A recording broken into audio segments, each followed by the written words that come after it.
Olá, boa noite pessoal, aqui é Bárbara Brier, falando direto aqui do portal Amigo do Reparador. Sejam todos e todas muito bem-vindos à nossa live de hoje.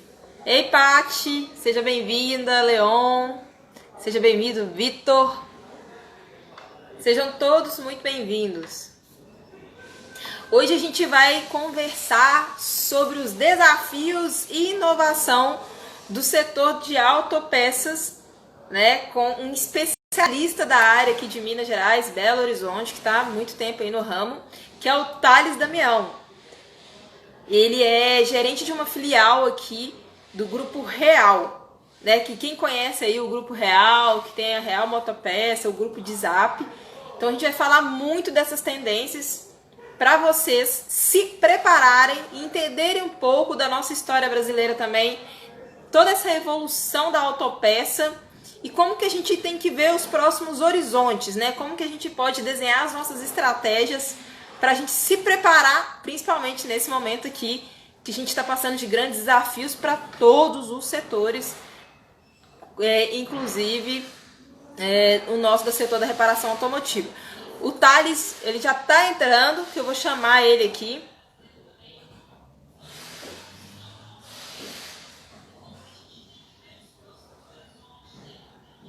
Vamos ver o Thales.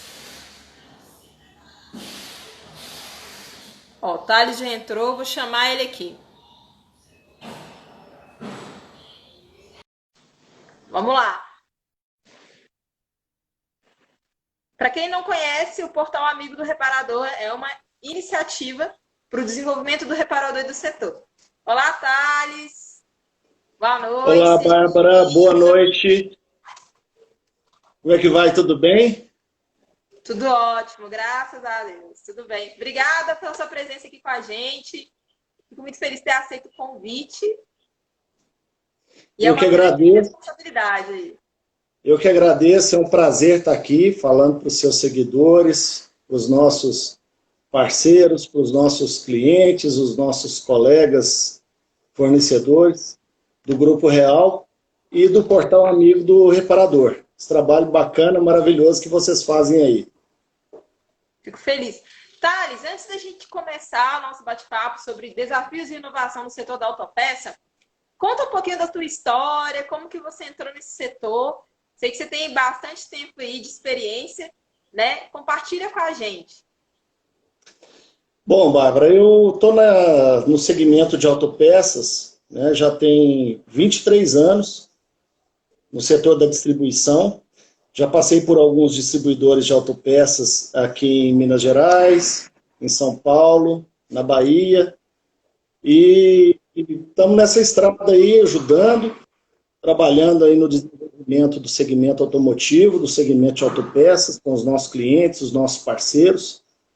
E agora estou aqui no Grupo Real, em Belo Horizonte, fazendo um trabalho com essa empresa maravilhosa, essa empresa genuinamente mineira, e que é verdadeiramente parceira dos nossos clientes, como autopeças e reparadores automotivos. E Thales, nessa sua trajetória toda aí desse setor da autopeças, teve muitos desafios, não teve? Sim, com certeza, muitos. Bom, você tem muito mais experiência do que eu nesse setor, muito mais história para contar. E eu gostaria que você, para começar a contextualizar, para a gente poder até entrar no nosso assunto da noite, pessoal, podem fazer perguntas e à medida que o Thales está falando, eu vou ler aqui as perguntas e ele vai respondendo, tá bom? Contextualiza para a gente no cenário brasileiro o setor da autopeças, né? Como que foi acontecendo e melhorando o nosso desenvolvimento de autopeças até chegar no momento que a gente está hoje. Bom, Bárbara, na verdade, para poder a gente falar disso, a gente precisa voltar um pouco no tempo aí, mais ou menos uns 30 anos, foi quando a principal ruptura começou a acontecer no mercado brasileiro e no setor, né, no panorama econômico do país, lá nos idos de 1990, quando aconteceu a abertura do mercado automotivo pelo presidente Collor, né? A gente tinha 4 montadoras no país. Essas 4 montadoras dominavam o mercado, né? Não havia outros que tentassem ou se atrevessem a concorrer, porque não havia como entrar. E aí, mediante, né, o famoso discurso das carroças que rodavam pelo Brasil, ele abriu o mercado para que os montadores estrangeiros pudessem vir trabalhar no país e desenvolver seus projetos e tudo. Essa foi a primeira grande ruptura que aconteceu no mercado automotivo brasileiro, que influenciou diretamente no mercado de autopeças. Então, com a entrada desses grandes modelos, a gente tinha aí pouquíssimos modelos rodando no Brasil, né? E aí dava para todo mundo a impressão de que se vendia muito, porque era para poucos carros, a frota era grande, daqueles modelos específicos, e acabava que a coisa dava uma falsa impressão de mercado, de vendas grandes e tudo. Os mais antigos sempre falam que vendia muito. Para alguns clientes vendia um caminhão fechado de assoalho de Fusca, coisas desse exemplo aí. E aí, quando os modelos vieram, né, o carro 1000, o carro popular também foi um grande marco, facilitou o acesso da população a veículos 0 quilômetro, coisa que não era normal na época. E aí veio a estabilização da moeda pelo Plano Real, e isso tudo foi trazendo para a população um maior acesso aos veículos automotores no Brasil, né, que antes eram privilégio de alguns, e aí foi popularizando, mais democratizando mais o acesso. Com isso, o mercado veio crescendo muito, né? A gente assistiu um crescimento gigantesco no mercado aí, acesso a carros, financiamentos, veículos zero e tudo, e aí a coisa foi se disseminando para pedidos menores, mas em maior quantidade e com maior frequência no mercado. A partir disso, os distribuidores de autopeça que já estavam no mercado há muito tempo, eles foram crescendo, foram abrindo filiais nos outros estados, a frota veio crescendo bastante, novos conceitos de venda, como a venda pela internet e tudo, e aí a coisa foi evoluindo de uma maneira muito interessante, depois veio a tecnologia embarcada e nós chegamos aonde estamos hoje, quando nós temos aproximadamente 300 modelos de veículos hoje rodando dentro do Brasil. É um negócio muito grande. 300 modelos. 300 modelos. Bacana. E, Thali, diante desses desafios que você vem acompanhando, com certeza passou por vários altos e baixos e várias crises, né? Olha só, teve uma pessoa aqui que falou, o Maia é da Josecar, lá de São Paulo também. Gerente comercial lá. Transformação dos anos 90. Obrigado, Maia. Foi o grande divisor. Tivemos que nos reinventar exatamente o que está acontecendo agora. Criatividade, mudança de postura e busca de inovação. Meu amigo Maia, muito obrigada. Justamente, esses altos e baixos que você acompanhou nesse mercado, que muita gente que está seguindo aqui a gente aqui na live também acompanharam, né? E também tem muita gente nova agora nesse processo também, né? Pegando essa pandemia, vivendo uma primeira crise, um primeiro desafio. O que você sentiu aí do comportamento nesse oscilar do setor da distribuição, do setor da autopeças? Ele foi conseguindo ser resiliente, ele foi conseguindo encontrar soluções para fazer essa distribuição, porque também, se for parar para pensar, Thales, olha o tamanho do nosso país. É uma questão muito complexa, né? Além de produção, que foi aumentando o poder do consumidor, e a questão também que é muito complexa de distribuição. Sim. A verdade, Bárbara, é que depois da estabilização da moeda, nos últimos 25 anos, o Brasil conheceu patamares e números de potencial mercadológico do setor automotivo jamais imaginados antes. Nós atingimos números assim gigantescos. Hoje nós temos uma frota circulante no país maior do que 40 milhões de veículos. Isso é uma coisa muito grande se comparar com o mercado de 30 anos atrás. Então, as oscilações pelas quais o país veio passando, com esse crescimento exponencial da frota aí nos últimos 30 anos, o nosso segmento ele não sentiu tanto. Por quê? Porque ele sempre foi muito crescente. né? As indústrias de autopeças e os distribuidores, os players do mercado, vieram ganhando tamanho e ganhando estrutura de uma tal forma que as crises vinham, afetavam mais a outros setores assim de forma mais forte, afetava autopeças e tudo, mas não era tanto quanto em outros setores. O nosso setor hoje ele é um setor muito bem formado, é um setor bem sólido, e ele é menos afetado por conta das crises mediante essa frota, esses números que nós conseguimos atingir no decorrer desses 30 anos aí. São números muito consideráveis. Assim. O Brasil é considerado um mercado automotivo muito interessante, especialmente pelos investidores estrangeiros dos países mais ricos aí, né? Porque a nossa frota circulante é muito grande e ainda tem muito espaço para crescimento, tanto da frota, quanto dos serviços, quanto da fabricação e da reposição de autopeças. E como que foi o comportamento da indústria, né? A indústria brasileira de produção de autopeças e a indústria estrangeira nesse meio do caminho aí? O que você sentiu de entrada dentro do comércio e das oportunidades que foram surgindo?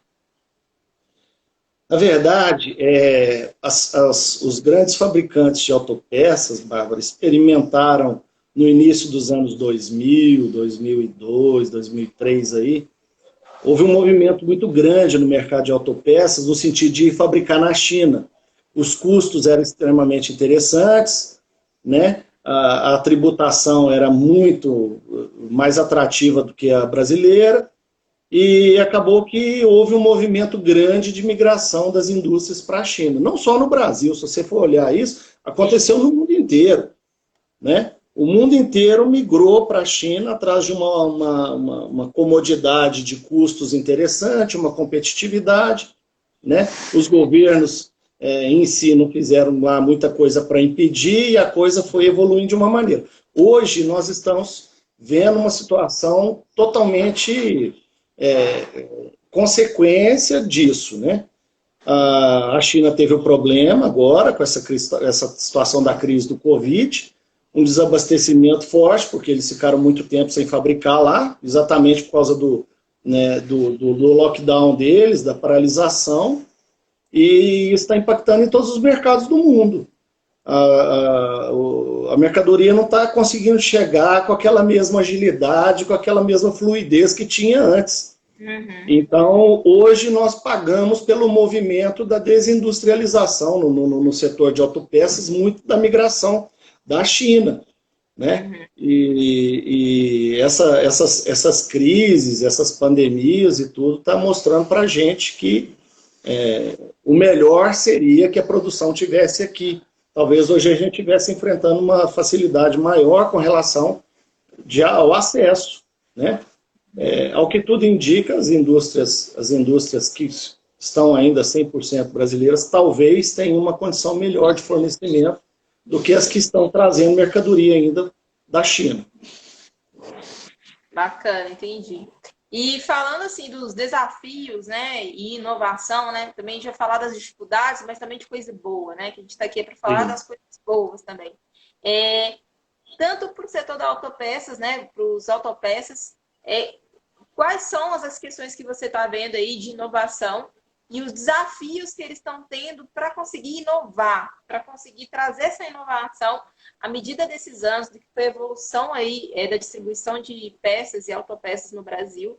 E o que você tem percebido que as autopeças que se destacaram conseguiram inovar e ir evoluindo, e qual que é a dica que você pode dar para essas empresas para conseguir aos pouquinhos ir evoluindo para se manter nesse mercado que é tão competitivo e também que é um mercado muito próspero? É interessante, Bárbara, que alguns anos atrás a gente assistia muitos especialistas falando, fazendo palestras e tudo, e eles diziam que informação era poder. Mas talvez nunca tenha havido uma época tão propícia para que se entenda que a informação é poder como a que nós estamos vivendo agora. A verdade é que hoje o empresário de autopeças, eu acredito que em outros setores, outros segmentos isso também deve acontecer, ele está vendo que a informação ela não é só poder, ela é sobrevivência. Se ele não tiver uma gestão estratégica focada na informação e em como utilizar essa informação, ele está fadado a padecer. Ele pode sucumbir a qualquer momento. Hoje, mediante tudo que está acontecendo com essa pandemia, com tudo que está acontecendo no mundo, em todos os setores, a gente está vendo que a informação e a gestão estratégica ela é a solução para a gestão e permanência das empresas no mercado. Se o gestor ele não conseguir trabalhar bem a informação e qualificar a informação da empresa dele, ele sofre um sério risco. Vou dar para você um exemplo. Tem muitos lojistas de autopeças, muitos aplicadores de autopeças, que ainda talvez não tenham segmentado o negócio dele. Como que eu falo em questão de segmentar esse negócio? Seria no sentido de pegar, entender qual que é o local onde a empresa dele está constituída, com quais clientes ele está lidando, como que esses clientes gostam de ser tratados, como que esses clientes gostam de ser, receber comunicação, e ele está trabalhando muitas vezes como há 15, 20 anos atrás. Hoje, 15, 20 anos atrás, já não resolve mais o problema. A empresa tem que se adaptar e se readequar diariamente, né? Às vezes a gente falava antigamente que tinha que se matar um leão todo dia, agora tem que se matar um leão antes do almoço e outro logo depois. Já a informação e as mudanças estão sendo muito rápidas, os empresários têm que se adequar a isso. Então, nada mais necessário do que isso agora, no momento que a gente está fazendo. O momento agora é de pegar a informação, se localizar, se entender dentro do mercado, entender qual que é o seu público, qual que são os seus objetivos, qual que é o perfil do seu negócio, se é para o público A, B ou C, e trabalhar dentro desse perfil, dentro desse público. Então, eu acredito que hoje a principal dica que a gente daria seria o posicionamento estratégico. A empresa tem que se posicionar, falar, vou me diferenciar nisso. A minha empresa vai ser boa nisso. Eu vou ser lembrado por causa daquilo. E focar e trabalhar em cima daquilo ali. Porque não dá mais para ser genérico e atrás de tudo e não, às vezes não fazer tudo, não conseguir fazer uma das coisas, pelo menos, de forma excelente. Thales, você falou uma palavrinha assim fantástica, planejamento estratégico. Às vezes o pequeno empresário, né, o empreendedor, enfim, ele acha que isso é coisa só de grandes empresas. Eles têm tempo para pensar na vida deles, para pensar o que eles vão fazer e tudo mais. Mas o planejamento estratégico ele é muito importante, de onde você quer, né, onde você está, aonde você quer chegar e como se diferenciar nesse mercado. Dá alguns exemplos assim, que você viu em autopeças que conseguiram desenvolver um bom planejamento estratégico e que se destacaram. Assim, algum exemplo, teve um segmento de autopeças que se destacou em XYZ, outro que acelerou foi a implementação de um sistema ou de uma estratégia de vendas ou uma estratégia diferente de cativação de clientes. Bárbara, nós temos alguns exemplos para citar. Eu preferia não citar nomes, porque a gente não se sente à vontade para isso. Mas nós temos clientes aqui, o que a gente observa hoje no mercado automotivo, no mercado de peças, né, é uma concentração muito grande. Então, os grandes grupos estão aumentando, né, está havendo uma concentração. Quem tem condições de crescer está se envolvendo cada vez mais com isso, está querendo crescer, está querendo se desenvolver, abrir filiais, fincar suas bandeiras, marcar território. Então, a gente está vendo muito disso. Diante disso, Bárbara, ao que parece, esse não é um movimento só do mercado automotivo. Parece que ele é um movimento de todos os mercados. O que está acontecendo é de certa forma, o maior ele está querendo expandir mais para ganhar mais espaço e crescer em número de faturamento.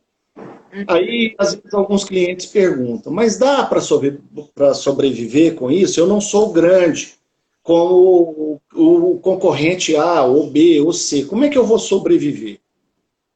Dá. Dá para sobreviver em cima do que você falou com muita propriedade, que é o planejamento estratégico. Né? Você precisa se diferenciar em alguma coisa. Ó, eu não tenho capital para eu ser grande como fulano de tal que tem 10 lojas.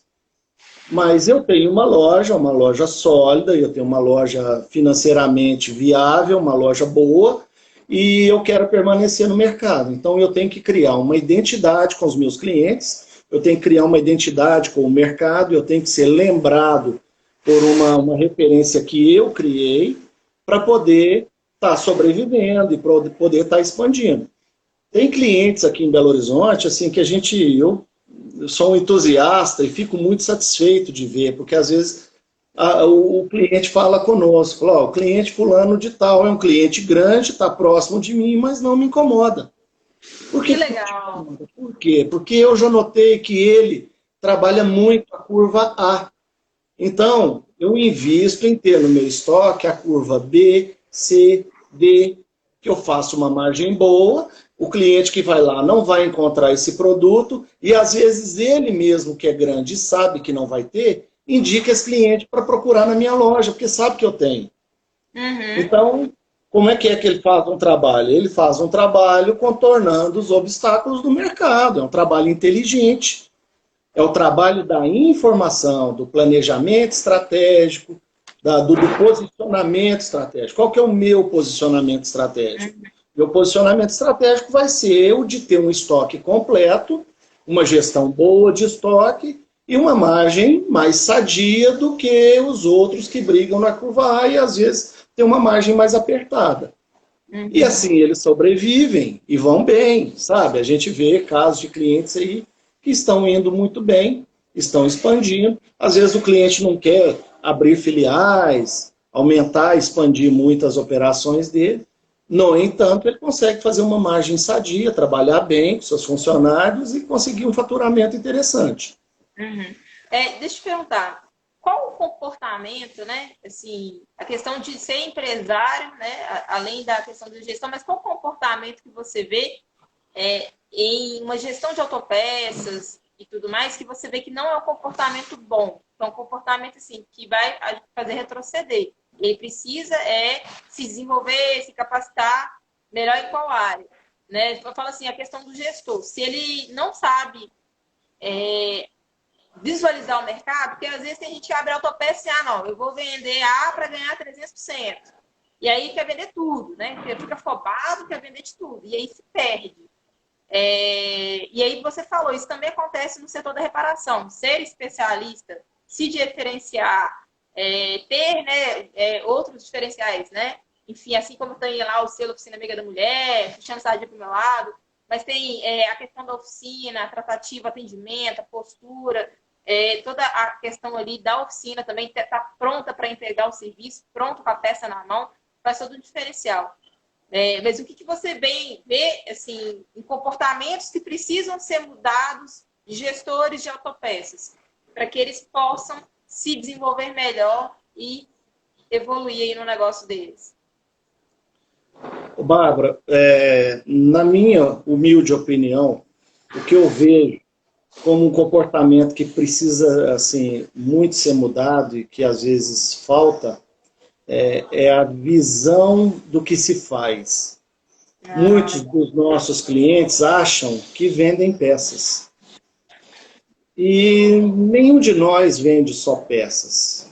Ou pelo menos não deveríamos vender só peças. Nós devemos e temos que vender soluções automotivas. Não há mais como você abrir uma loja de autopeças e achar que simplesmente você vai vender autopeças. Você vende soluções. Às vezes chega lá um cliente com uma demanda de um produto que você não tem no mercado, um produto difícil de se encontrar, E às vezes você pega e tem uma flexibilidade boa na loja de procurar, e encontrar e localizar aquele produto e trazer aquele produto para o cliente. Você não vendeu uma peça para o cliente, você vendeu solução para o seu cliente. O reparador de automóveis hoje, que orienta o cliente dele, explica por que está trocando uma peça, para que aquela peça serve, qual que é a melhor marca, qual que é o período de funcionamento dessa peça, como que é a melhor maneira dele usar o automóvel de forma a maximizar a vida útil daquele produto. Esse cara, ele não vende só o serviço, ele não vende só o produto autopeças, ele vende solução. Aquele reparador que liga para o cliente e fala, olha, ó, daqui a 2 dias, está vencendo 6 meses, está na hora de você trocar o óleo do seu carro. Você já trocou? Esse cara vende solução automotiva. Aquele cara que prepara o seu estabelecimento comercial para atender a mulher na reparação automotiva, que é um mercado monstruoso, você sabe muito mais do que eu com relação a isso. É um mercado gigantesco, mas que muitos reparadores e até determinadas lojas de peça não têm um ambiente, ou não tem uma sensibilidade voltada para atender esse público, ele está vendendo soluções. E isso faz parte do quê? Do posicionamento estratégico da empresa. Uhum. É o viver ou morrer do negócio. E é isso que as pessoas, que os nossos empresários, cada vez mais, têm que se atentar. E é para isso que o mercado está indo. O mercado está mostrando que cada cliente ele tem um perfil. Antes, voltando um pouco mais atrás, no mercado automotivo, tudo que o mecânico falava era lei. Então, se ele virasse e falasse que a melhor marca do mercado não é boa para colocar no carro dele, ainda tem muito desse resquício disso ainda. Mas parece que antes era mais. Hoje o cliente, hoje as pessoas têm acesso à informação, as pessoas querem saber, as pessoas têm curiosidade para saber, mas por que esse produto não é bom para o meu carro? Você tem que explicar. E ainda tem muitos empresários que não se atentaram para isso e ainda querem, antes de buscar a informação correta ou por preconceitos, conversar com o cliente sem poder estar mostrando para ele aquilo que ele precisa saber, que é o porquê dele comprar ou não comprar o produto em questão, né? Então, a gente está vivendo um momento de muita necessidade de informação. Volto naquilo que eu estava falando, nós estamos num momento onde a informação é poder, a informação é tudo, e todo mundo quer e muita gente tem. Agora é o momento de pegar a informação e saber usar a nosso favor, de uma forma inteligente, onde aconteça o ganha-ganha, né? O ganha-ganha do empresário e o ganha-ganha do cliente que está consumindo o produto dele, ou melhor, a solução automotiva dele. Justamente. Eu vou contar uma historinha que você falou aí agora. Eu lembrei de uma loja de ferramentas que eu fui. Uma loja não, né? Uma loja bem grande de ferramentas que eu fui lá em São Paulo. E quando eu entrei, eu estranhei, porque era um ambiente assim, meio não era tão bonitinho a fachada. Parecia que você estava entrando pelos fundos da loja. E tinha muita empilhadeira e tudo, mas eu não entendi porque com uma loja daquele porte, que vendia tanto, mas todos os vendedores, a maioria da linha de frente eram mulheres. E aí a gerente de vendas, ela começou a me falar assim, essa loja ela é assim porque ela deixa o ambiente mais rústico para o reparador chegar e pegar a peça. Você observa, você vai lá na bancada, ele vai lá no pallet e tal, ele descobre, ele vai lá e pega a ferramenta.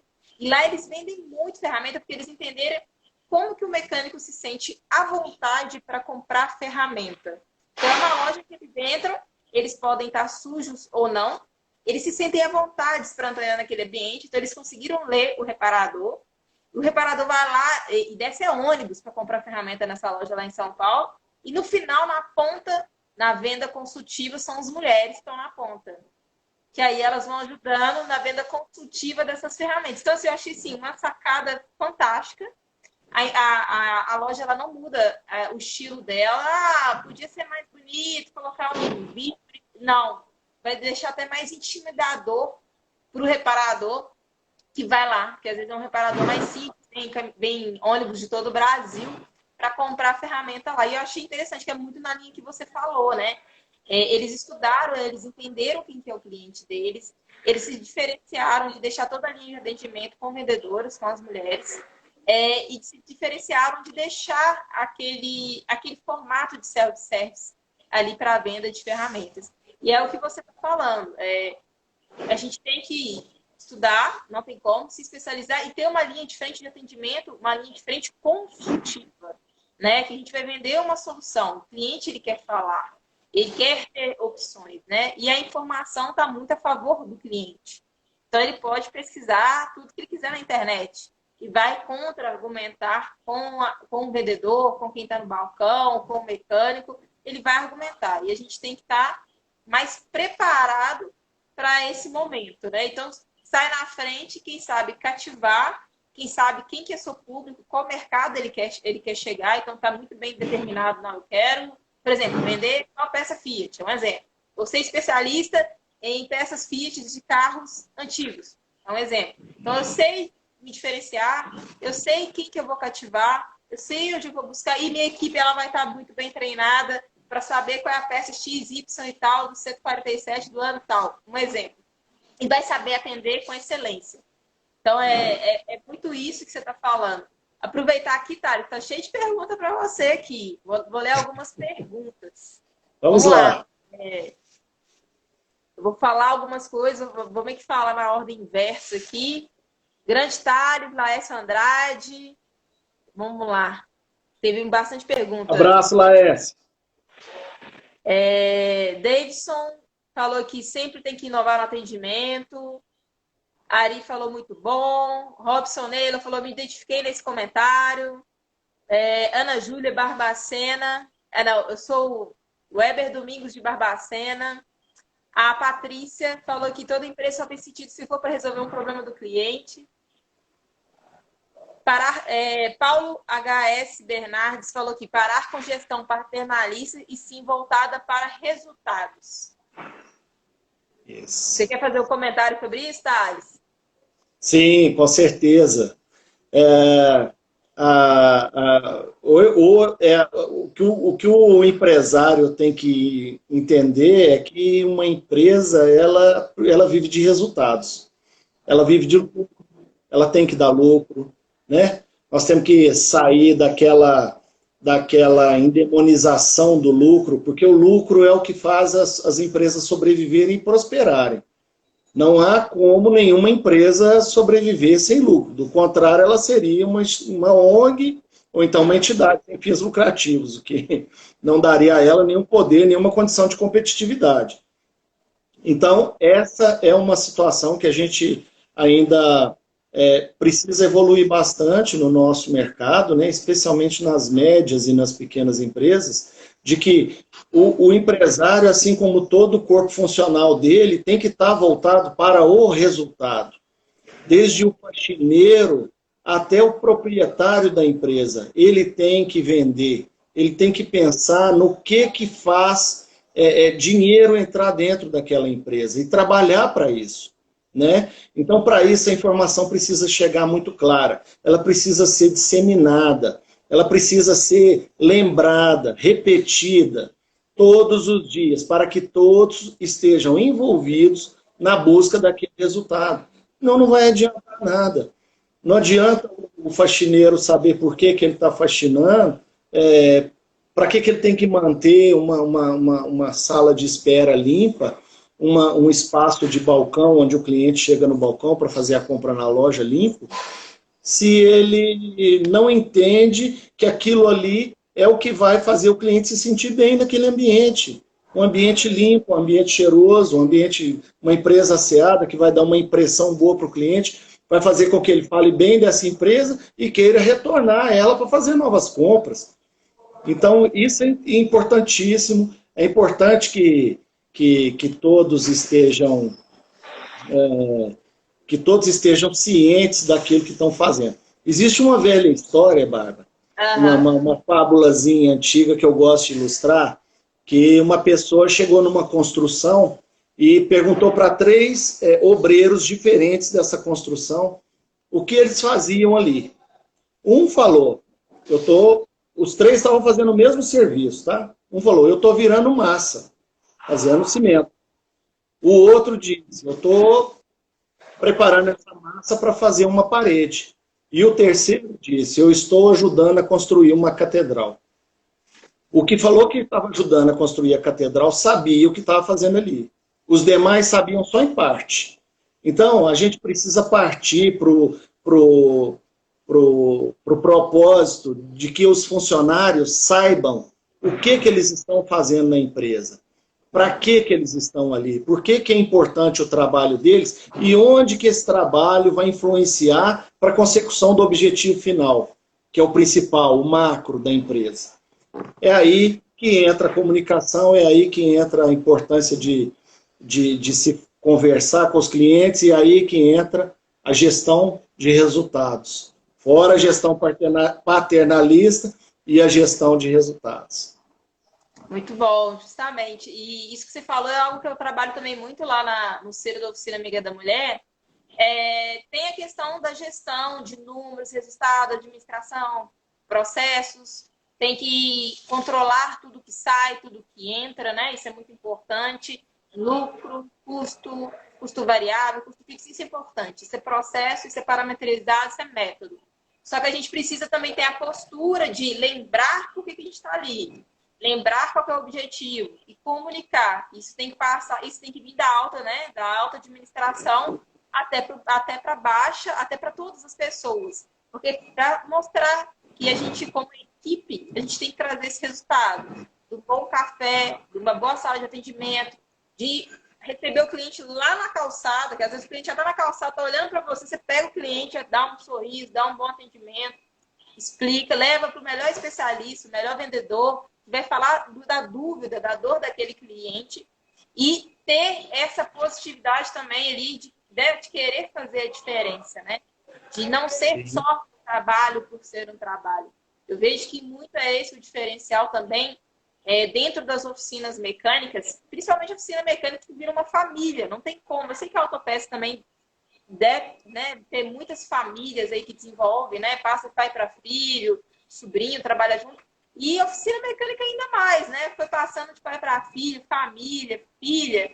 E se não tiver essa comunicação, se não mostrar essa valorização de todos da ponta da linha de trabalho, não vai conseguir chegar a esses resultados. Então, as pessoas, os clientes, eles sabem quando tem uma equipe engajada e uma equipe que tem conhecimento e sabe se adaptar. E é importante ter esse conhecimento, não só de vendas, né? A gente fazer um fechamento de vendas e ser, às vezes, mais agressivo, mas o conhecimento também de se ajudar, de atender o cliente, de trazer o cliente para dentro e ter essa empatia com ele. Então, isso aí é muito importante.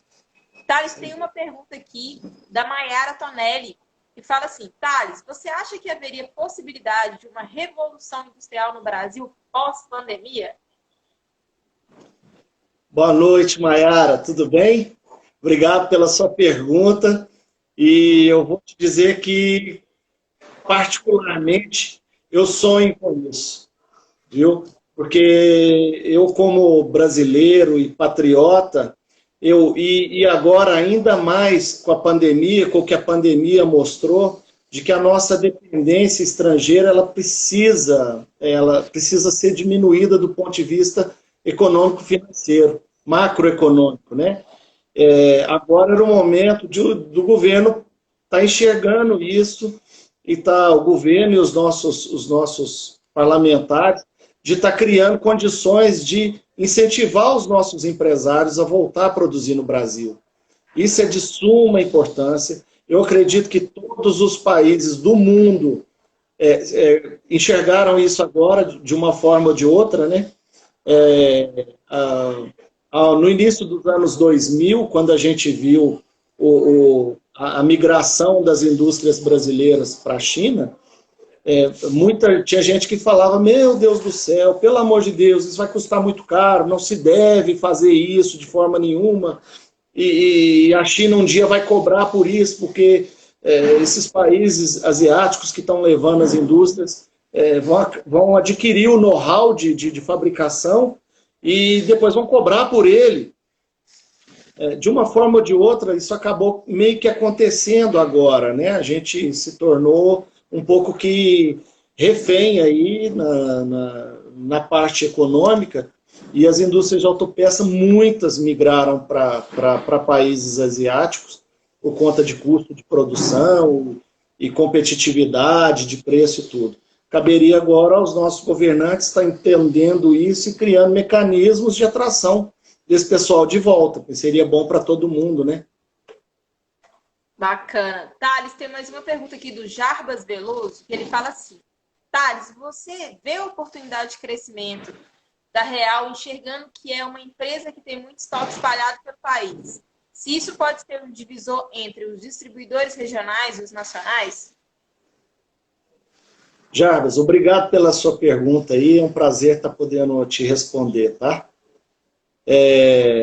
Essa pergunta ela é muito interessante. Assim como eu falei, existe espaço no mercado para todo mundo. Para todo mundo. Basta que cada um saiba se posicionar dentro do seu mercado e dentro do seu público-alvo. O Grupo Real hoje é uma empresa muito grande e é uma empresa que se posiciona muito bem dentro do público-alvo dela. Tá? É uma empresa que ela tem projeto e ela tem planejamento e ela tem programa para fornecer para o cliente dela muito mais do que autopeças. Hoje, posso dizer para vocês que eu tenho muito orgulho, que nós trabalhamos com o conceito de venda de solução automotiva. Nós não vendemos apenas produtos ou autopeças, nós vendemos soluções para os nossos clientes. Né? Então, tem espaço para todo mundo, desde que essas outras empresas elas consigam se posicionar estrategicamente, observando o tamanho delas, condição de fluxo de caixa, segmentação do mercado, linha leve, linha média, linha pesada, né? Se ela vai trabalhar com peça de suspensão, de motor, ou se ela vai ter tudo, se vai se especializar numa marca, uma marca de uma montadora, né? Porque hoje a gente está vendo uma segmentação por marca também. Então a gente enxerga que tem espaço para todo mundo, né? E o Grupo Real faz isso muito bem, ele se coloca muito bem, fornece mais do que produtos para os seus clientes e fornece também soluções automotivas. Mais cedo você me perguntou aí com relação à questão dos clientes, dos lojistas e dos reparadores, em como crescer. Uma das dicas muito importantes é se aliar a um parceiro, né, um fornecedor bom, que esteja exatamente engajado nisso, ele esteja comprometido em oferecer para esse cliente, esse empresário do setor automotivo, seja reparador ou um lojista, mais do que produtos, soluções automotivas, porque tem muita informação que o fornecedor ele pode ajudar o cliente com essas informações, no sentido da gestão, no sentido da aplicação, no sentido dos melhores produtos, das melhores marcas, um estoque mais completo. Isso, com certeza, faz um diferencial muito grande para ajudar os reparadores e os lojistas a se desenvolverem nesse setor e até se destacarem perante os concorrentes deles. Bacana, legal. Thales, já vou puxar um pouquinho para inovação, vou aproveitar essa pergunta do Ari Apolônio. Ele pergunta assim, Thales, como você enxerga o setor de autopeças com a popularização do veículo elétrico? Aí eu quero saber sua opinião sobre isso, tá, Thales? Sobre popularização do veículo elétrico. E aí eu quero saber sobre a questão do marketplace, as autopeças no universo online. Então, Bárbara, a questão do carro elétrico... Obrigado, Ari.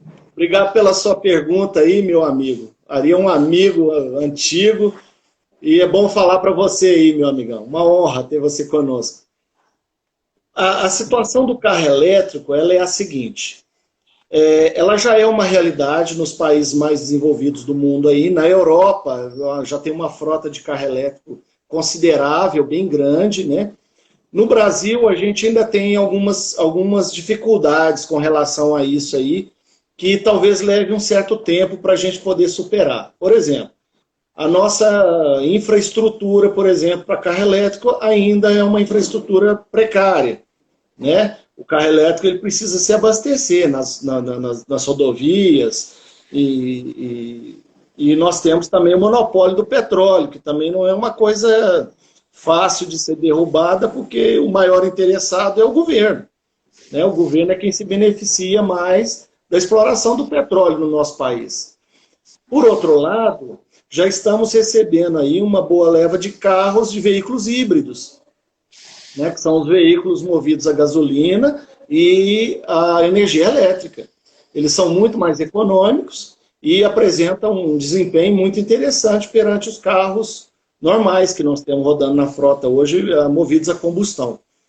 Esse mercado ele é crescente, apesar de não crescer na mesma velocidade em que cresce em países europeus, onde a preparação da estrutura para receber esses carros é muito mais forte, muito maior. No Brasil nós não temos essa mesma consciência para receber, para crescer isso de forma mais rápida.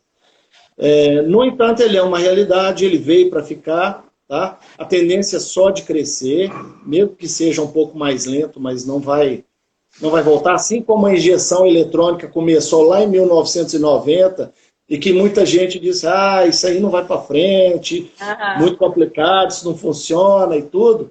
Hoje nós vemos aí uma revolução interessante com relação ao veículo híbrido. É um desafio também, Bárbara, para os reparadores, né? Aprender a consertar, a mexer nesses carros, como é que vai ser a reposição, o aftermarket de produtos deles, não só para os reparadores, como para nós, distribuidores também. Como é que vai ser isso no futuro. Mas ainda tem bastante mercado para veículo a combustão ainda, tá? Sim, vai ser um longo caminho. E os reparadores, eles têm que começar já a se preparar, mesmo que vai sair daqui 10, 15, 20 anos, né? A gente já tem que se preparar, voltando aqui que você falou. Planejamento estratégico, onde que eu quero chegar, quais são as minhas prioridades. Não é isso? Sim, o carro, o veículo de câmbio automático, aí até na década de 90, ele era marginalizado, né? Ninguém gostava, achava que o câmbio automático era muito complicado e só dava problema, não era uma coisa boa. Hoje, todo mundo quer câmbio automático. O carro de 4 portas na década de 80 era outro marginalzinho, ninguém queria. Não funcionava, era desvalorizado comercialmente, não era um carro bem aceito. Hoje, um carro de 2 portas tem menos valor do que um de 4 portas. Então, é só questão de tempo até o híbrido e o elétrico tomar conta aí, com certeza o conceito vai mudar. E, Thales, diante dessa pandemia, do que a gente está vivendo no Brasil e tudo mais, conta um pouco para a gente das inovações que estão acontecendo no setor da indústria aqui da autopeças e a questão do marketplace, né, da loja online. Como que isso está funcionando, o que você vê aí de melhorias ou de progresso, o que você vê como positivo? Bárbara, hoje o negócio online, o negócio virtual de autopeças, ele é um negócio que só cresce. E cresce muito, né? Se a gente pegar aí hoje os principais sites de negociação desses produtos, a venda de autopeças já tem uma participação no todo lá, que é uma coisa assim, muito considerável, né? A gente tem aqui hoje o Mercado Livre, que eu não sei o percentual, mas eu sei que o negócio de autopeças hoje é uma coisa monstruosa lá dentro, né? Para citar um exemplo. E agora com a pandemia, a gente vê uma tendência grande de todo mundo ficar em casa, trabalhar em home office, né? O fique em casa e empresas se descobrindo soluções que antes não viam, né? Colocou 70% da equipe trabalhando em casa e está sobrevivendo, está faturando, está vendendo, está acontecendo. E aí você já imagina o que vai acontecer, porque a tendência é que ele fique cada vez mais em casa. Está tudo levando para isso, né? E por que não comprar autopeças a partir de casa? Por que não encomendar e contratar um serviço de manutenção automotiva de casa, pelo computador, pelo celular, via WhatsApp? A tendência disso é muito grande e a gente está enxergando como uma grande oportunidade do mercado. Vai ser um negócio virtual, sim. Agora, existem alguns desafios aí em paralelo a isso. Por exemplo, o nosso negócio ele é um negócio extremamente técnico. Se você para pensar que nós temos, no mínimo, 300 modelos de veículos hoje circulando no Brasil, e tem modelo assim, que muda de um ano para o outro, e as peças, o mesmo carro, com a mesma motorização, mas a montadora muda as peças, você já imagina qual que é o tamanho do detalhe desse negócio, né? Nós temos aí uma situação onde o cara vai comprar uma peça para o carro 2012, só que o carro é 2012/2013. Aí ele pega e compra a peça, chega lá, a peça está errada, não é a peça certa do carro dele. Aí ele tem que fazer uma devolução, uma logística reversa, despesa, tempo, desgaste. Então, o grande desafio do nosso negócio é estar se preparando para minimizar esse tipo de equívoco, né? E minimizar despesa, desgaste, com todo esse processo aí, na possibilidade dele acontecer de forma errada, né? Nós temos que criar maneiras de ter uma assertividade forte de sistema, de atendimento, de processo, que sempre faça mais com menos e com bem menos erros, né? Tem que funcionar dessa maneira. Esse é o grande desafio do negócio. O desafio que vira oportunidade, né, Thales? Pelo que você está falando aqui. Então, assim, quem já tinha montado o marketplace, a Autopeça, e já estava vendendo online, nessa pandemia saiu na frente. Quem já tinha muito bem estruturado o seu sistema de distribuição de autopeças, de forma digital ou com aplicativo de entrega, né, esses motoboys, aplicativo de entrega, também já estava na frente, né? Já estava saindo na frente perante isso. E agora, gente, o Thales está falando aqui, online, tendência veio para ficar. O que a gente precisa? De mais capacitação, de vendedores com técnica, né? Mais especialistas. Mas como saber de tudo? Não tem como. Então, a tendência é ser especialista, ter um ramo mais específico, uma curva B. Não, às vezes você não vai ter curva A, B, C, D, X, Y, Z. Você vai focar no produto, você vai ser mais especialista, você vai focar no segmento de cliente. E você vai precisar mais se capacitar para atender com excelência esse segmento de cliente, né, Thales? Então, assim, essa é a tendência. Além, claro, de ter uma alta gestão de números, de resultados, mas é muito importante ter essa questão ali da educação, de ter profissionais de vendas muito bem capacitados, né? Uma linha de frente, um time de frente preparado para atender e vender a solução para o seu cliente. É o resumo-chave aqui que eu peguei com o Thales. Thales, nossa live está chegando no fim. Passa muito rápido, né?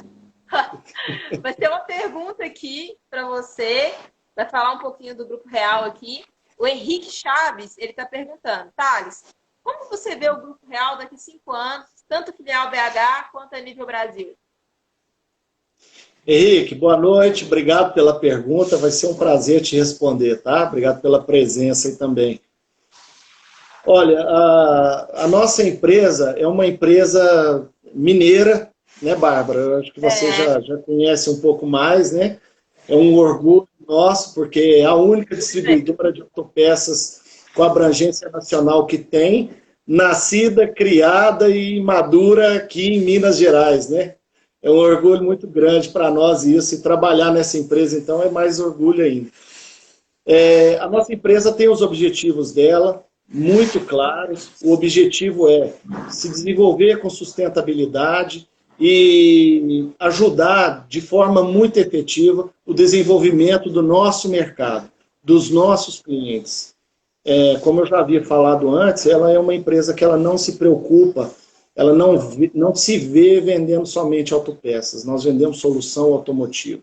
E a empresa pensa e trabalha muito, 100% do seu tempo, focada nisso.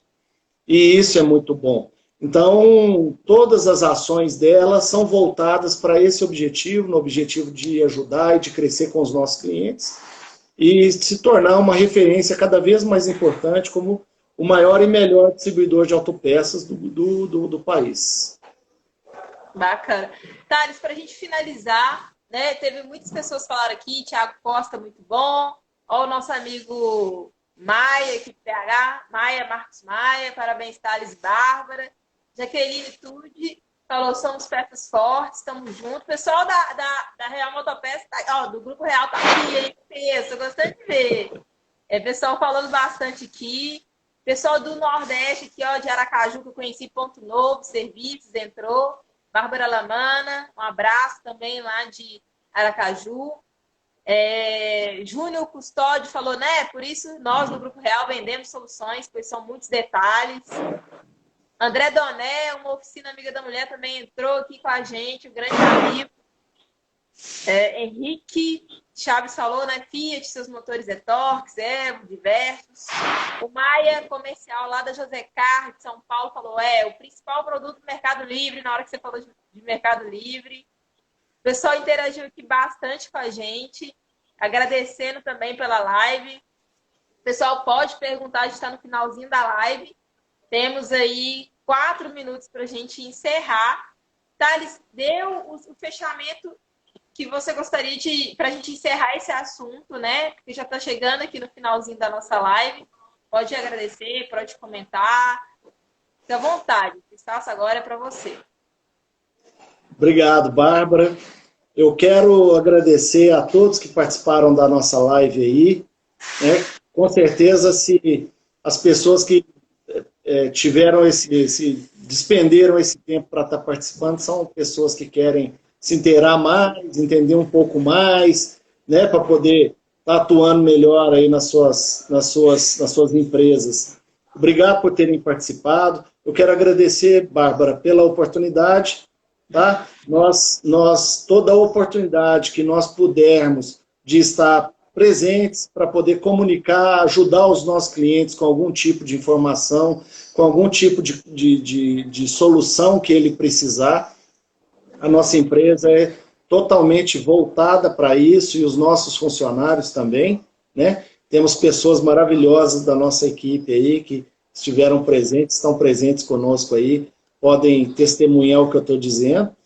E a gente enxerga isso, a gente enxerga que agora nós estamos entrando na era da informação, na era da estratégia, na era da inteligência, na era da gestão por resultados e por competências.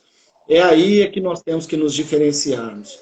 E a nossa empresa, agora eu vou puxar a sardinha mais um pouquinho para minha live. A nossa empresa gosta e está totalmente disponível para ajudar todos os nossos clientes em tudo que for possível, com toda a informação necessária, toda a informação que eles precisarem, nós estamos aqui, teremos todo o prazer em atender e ajudar.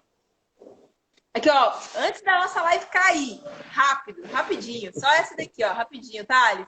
Nossa live vai cair, qual que é... Peraí, eu tava com a pergunta aqui, gente, passou o dedo aqui.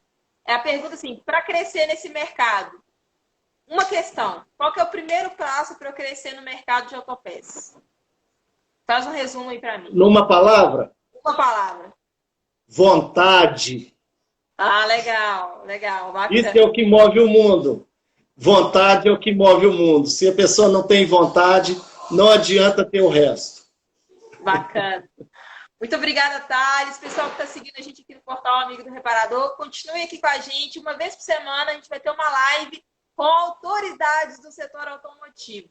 Muito obrigada a todos. A live vai ficar salva aqui. Você pode pegar essa setinha aí e compartilhar para o seu amigo que não assistiu a live, para ele sair na frente no setor de autopeças. Forte abraço a todos. Tchau, tchau.